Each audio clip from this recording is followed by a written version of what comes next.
Karero kakera Imana yavugisha abavugishwa n'Imana kubera ko Imana itashobora kuganiriza abantu personnellement kuko abantu ntibari bwaronke mpemu yera. Mugo uyu munsi Marve iyo umuntu yizeye Yesu Kristo nk'umwami n'umukiza afise mpemu w'Imana muri we.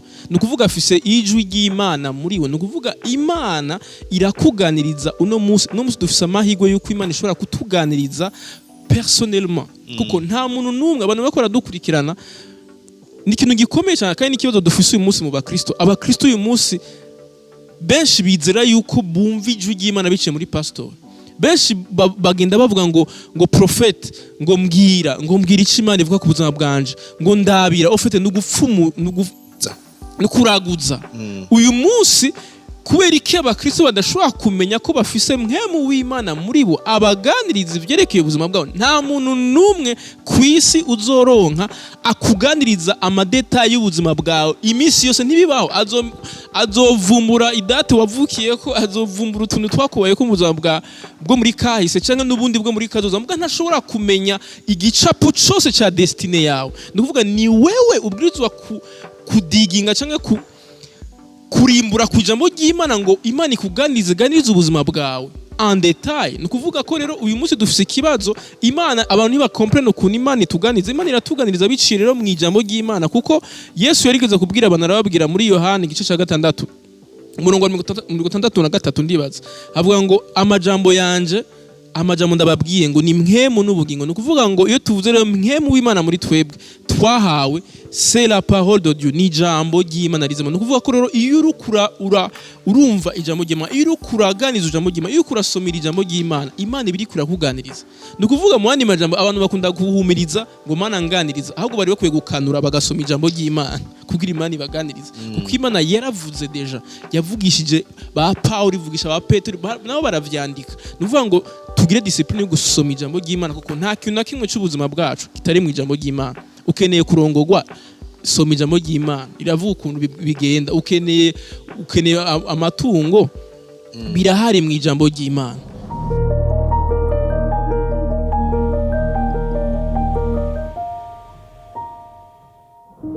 Shalom kwa gukora twumviriza kwa kunda kino kiganiro. Ni kiganiro ubutumwa bwiza kuri bose, kuri twese, kuri wewe uri kuratwumviriza. Ni kiganiro dusanzwe tuyaga kwijambo ry'Imana. Mw'isengero ntivyoroha ko ushobora kubaza, mw'isengero urakira hanyuma ugataha ugasubira gusoma ariko ntushobora kubaza. Muri uno mwanya turatumira abakozi b'Imana kugira ngo badufashe gutahura amajambo amwamwe canke utubazo tumwe tuba dufise. Rimwe na rimwe turabona ibijanye n'ubuvugishwa, wowe ukibaza kubera kutavugishwa, ariko sivyo tugiye kuvuga ko tugiye kuvugana ubuvugishwa mu isezerano rishasha niki. Mbega umuntu avugishwa gute? Ubwo buvugishwa umuntu arashobora kubusuzuma.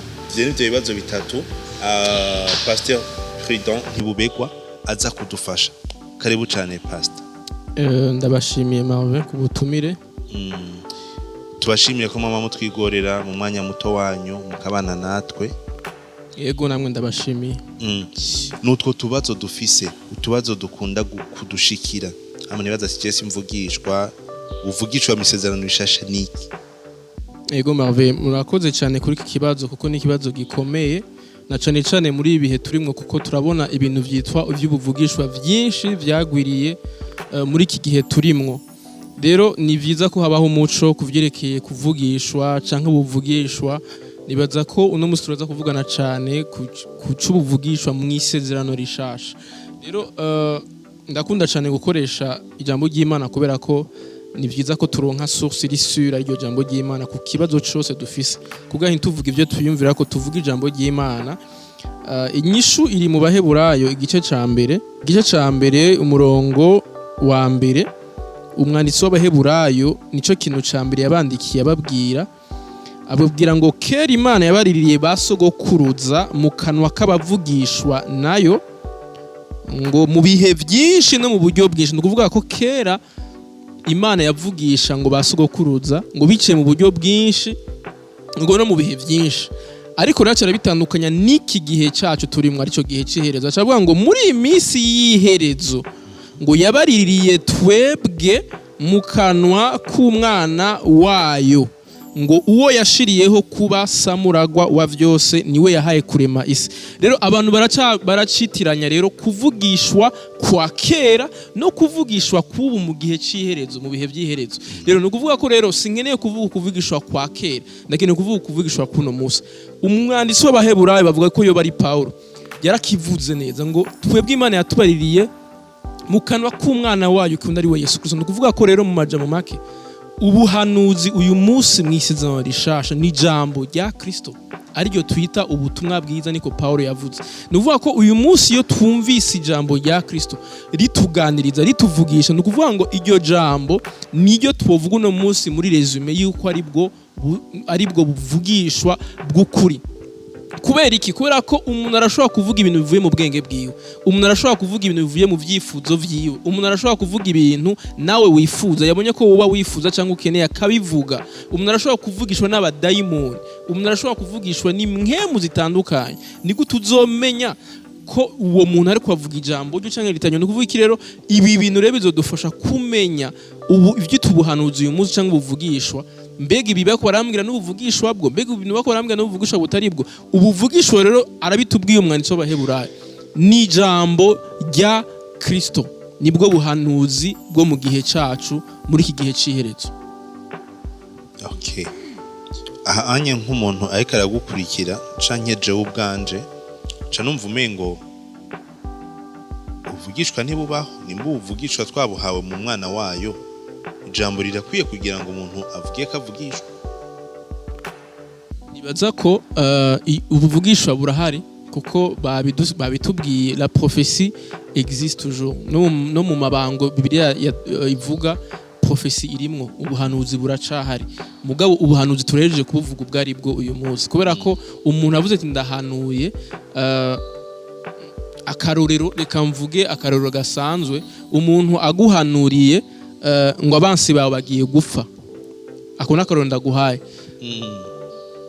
Tuca twibonera hehe rero ko uwo muntu avugishijwe ubuhanuzi bw'Imana cyangwa atavugishije ubuhanuzi bwo, cyangwa ko yoba avugishije mu buryo bwa kera cyangwa yoba avugishije mu buryo bushasha. Twebwe tuzi neza yuko ijambo rya Kristo rivuga ku bansi bacu yuko tubwirizwa kubakunda, tukagira iki, tukabasengera. Niko Yesu yavuze, niryo jambo rya Kristo, niryo twebwe twizera uyu munsi mu gihe cacu. Rero iyo umuntu ariko araguhanurira ngo abansi bawe bagiye gupfa, ngo abansi bawe bagiye kubarigita, ngo ugiye kubona abansi bawe ngo umanike kuguheza, ngo ugiye kuguhezera ku buryo ngo uzobona ngo abansi bawe ngo bagira iki, ngo bamaramara. Sivyo turimwo uyu munsi mu gihe ca none mw'isezerano rishasha. Ntituri mu gihe c'amabifu, ntituri no mu gihe c'uguhezagirwa kugira ngo twishime ku bandi, sivyo tukirimwo. Abantu rero baracari coince mu gihe ca kera, aho abansi baranduka, aho abansi baribwa n'amavubi. Oya, ahubwo turi mu gihe ca Kristo Yesu, aho haganzwa urukundo n'imbabazi n'ubuntu bwayo. Rero nico gituma uyu munsi rero bidufasha kumenya ubuhanuzi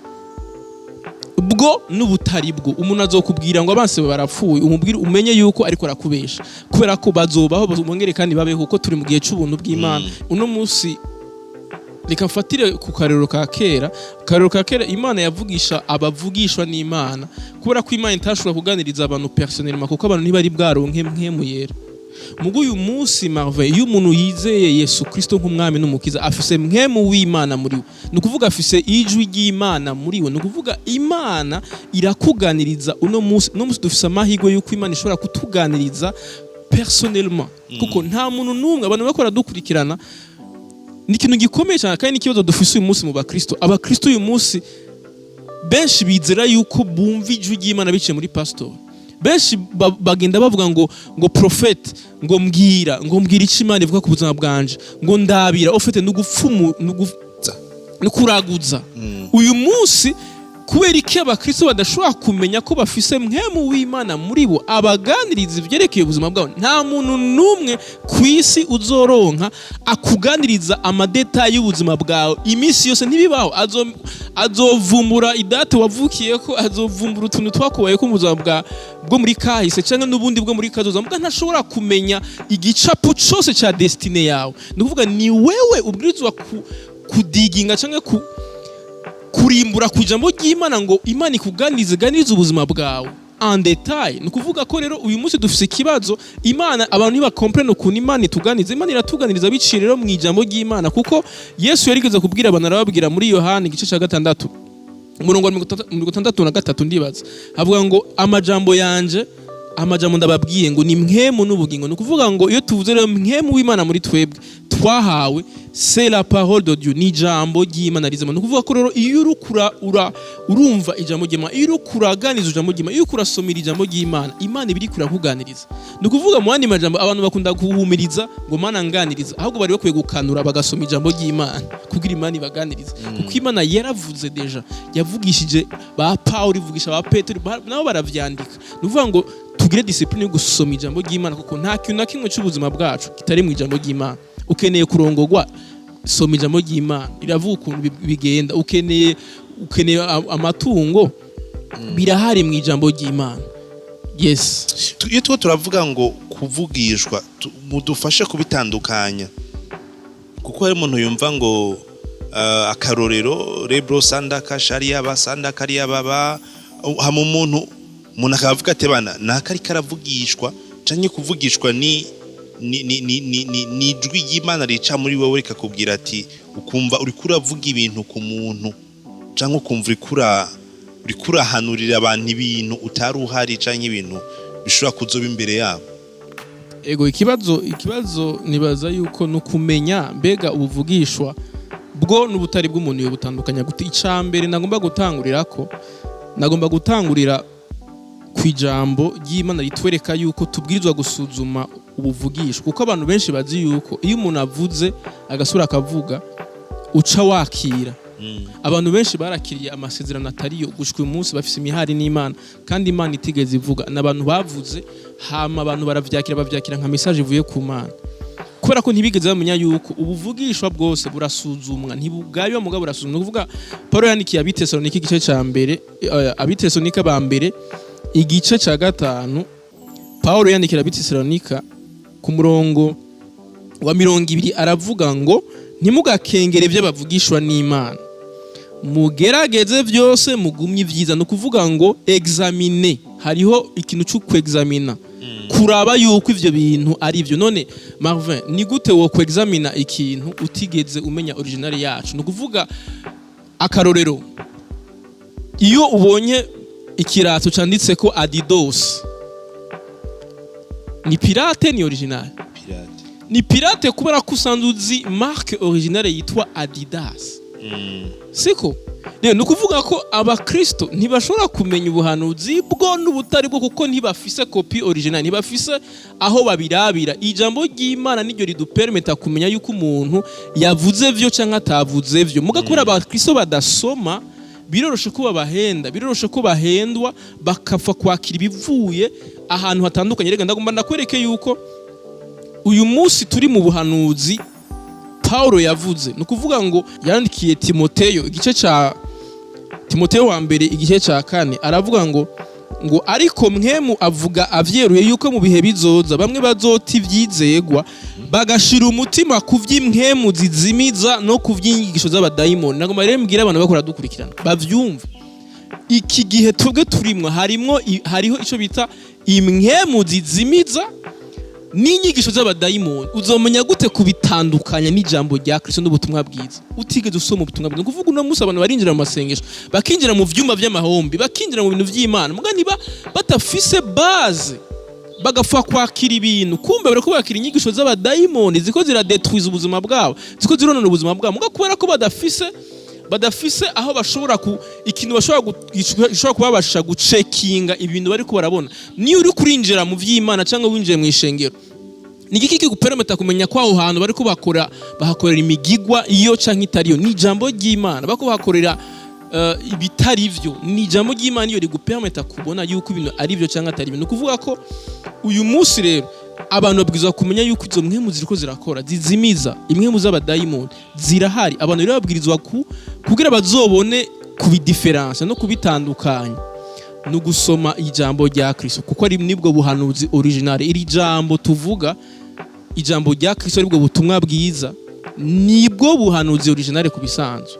Umuntu aje akakubwira ikintu kinyuranye n'ijambo, umuntu aje akakubwira Marvin ngo wewe ndabona Imana igiye kukugirira mariage kandi azi neza ko uri umudivorce kandi ijambo ry'Imana rivuga yuko umudivorce adasubira kandi kurongora shiti mugenzi we agize iki apfuye ni kuvuga yuko uwo muntu yavangiwe swat mwese mwavangiwe ko nawe urifuza gukora ikintu kirengeye ijambo ry'Imana rivuga rero novuga gute novuga yuko mu majambo make ikintu gishobora gupermeta abantu kubona gutandukanya uyu munsi ubuhanuzi bwo n'ubutari bwo ni ijambo ry'Imana reka mvuga iki kintu ubuhanuzi bw'ibinyoma kenshi bukunda guca mu kintu no munsi twita ivyuma by'amasengesho kubera iki kubera ivyumba vy'amasengesho ni confinement umugwanizi yagize kwishengero ni lockdown yakoze kwishengero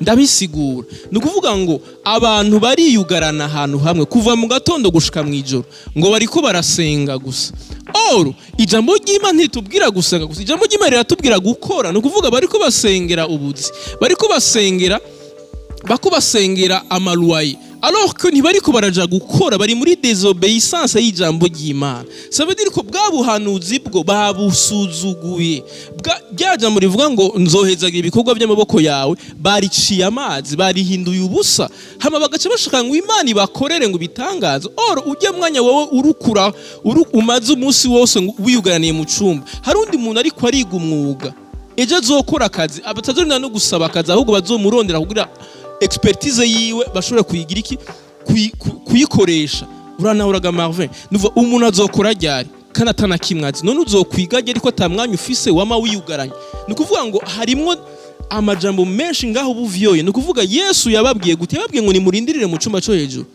murindire iki ubushobozi bw'Imana mugabo bamaze kuronka ubwo bushobozi aribwo bwemu yera yabwiza kumanuka kuri bo baramanutse bagenda kuvuga ubutumwa bwiza nukuvuga Marvin ishengero nigeze riba confine ishengero ryabaye confine mu gihe ritari bwaronke ubushobozi bwa mwemu yera uyu munsi rero umuntu yizeye araronka mwemu yera abafise mwemu yera nukuvuga ngo deje ubuhinduye ubusa ijambo rivuga ngo ni mugende mubwire ubutumwa bwiza bari mu isi yose ariko kumbure ko ushobora kubaja mu cumba hamakibuka gukora mu cumba nko uja kwiherera we no bari mwikoze oya navuze ibintu no musi duha tubona umuntu akamara umunsi wose yiyugaraniye mu cumba kandi n'umusukurikira ngo ariko arasenga akazi ngo ariko asengera akazi none ijambo ry'Imana ryaratubwiye ukuntu bibwirizwa kugenda nukuvuga reka mvuga ikintu ntigishoke abantu bariko baradukurikirana ntibikenewe ko baguhanurira kugira ube umutunzi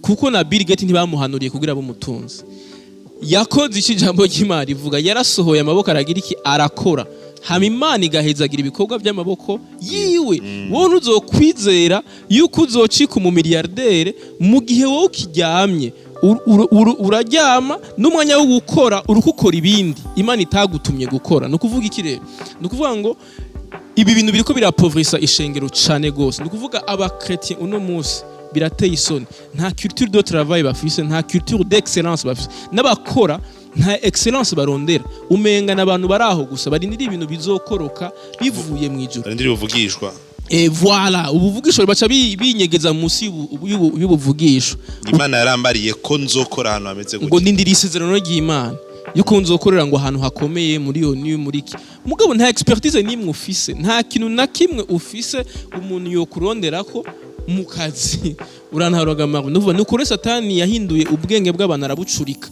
nukuvuga rero ishengero rigwiza gukanura uyu munsi babwiza kuba eveye ivyiyumviro bibwiza guhinduka tugwiza uyu munsi kwiga gukora kwiga d'abord apprendre tukamenya ko dukeneye kwiga vyinshi mu buryo bw'umubiri kwiga kuko nuzoja gukora ibintu utize uwo mwanya wose Satani bariko rakwiba umwanya nukuvuga iki rero nukuvuga ngo twavuze ikintu cyo gusenga biratubwira neza ko tubwiza gusenga every single day muga kandi iravuga ko tubwiza gukora mugabo wowe yugumye usenga gusa utari kurakora nukuvuga ngo hari uraza kuba desequilibre nuvuga turasenga kandi turakora kandi tukitaho nibindi vya misi yose nuvuga tubwizwa kuba equilibre kubikora vyose mugabo jewe sinzoja ngaho ngo niyugarane gusa ngo ngume nsenga gusa nibagire gukora canke ngo nkore gusa nibagire gusenga sinzo kukura vyumva nuvuga Imana yaramaze kuvye equilibre nukuvuga ikireno nukuvuga ngo nukubesha abantu kubabwira ngo uzoba miliyarderi atana kimwe uri kurakora, nta n'imbombo uri kuradandaza, nta n'igicu na gitonya ufise, nta baze nimwe ufise Imana ishobora gukorerako.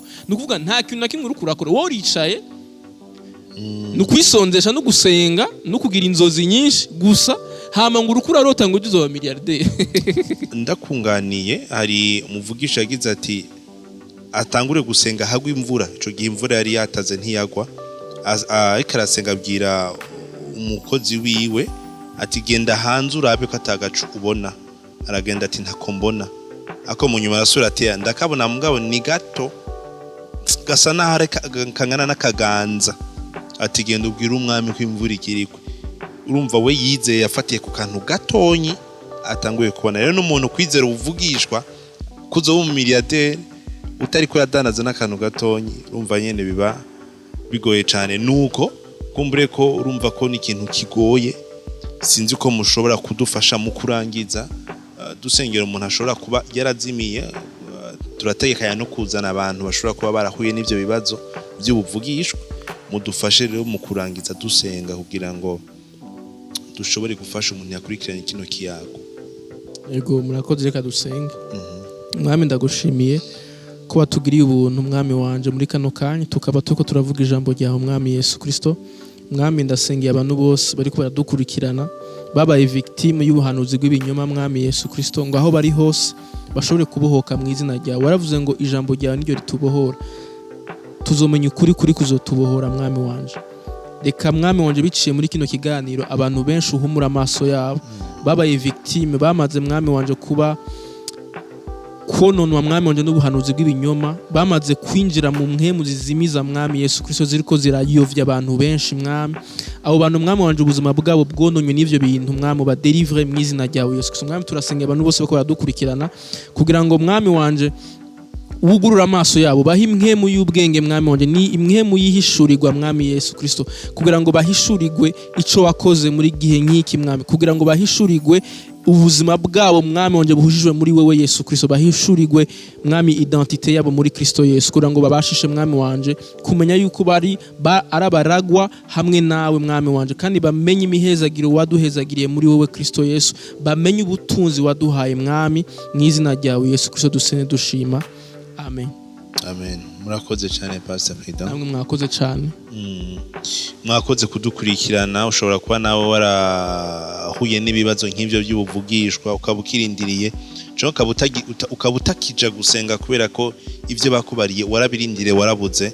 Biracashoboka ko ivyo wabwiwe bitari ivyo, butari ubuvugishwa bw'ukuri bivanye n'iki gihe turi mu ijambo ry'Imana ico rivuga. Nuko Imana ibandanye kukwirura no kukugirira ibihe vyiza.